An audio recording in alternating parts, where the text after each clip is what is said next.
Hello everyone, তোমরা কেমন আছো?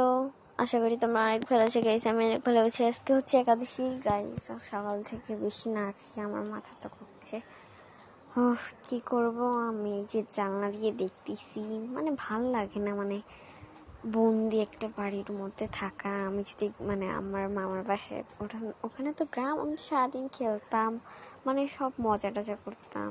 সো গাইস, এই টিভিটাকে তোমরা ইগনোর করো, এটা নষ্ট হয়ে গেছে।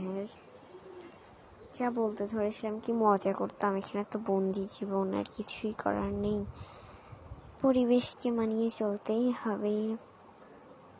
আজকে অনেক রোদ উঠছে গাইস, তোমরা দেখতেই পারছো। তোমরা ভালো করে আমাকে সাপোর্ট করবে, আমি যেন আরো ভালো একটা পর্যায়ে যেতে পারি।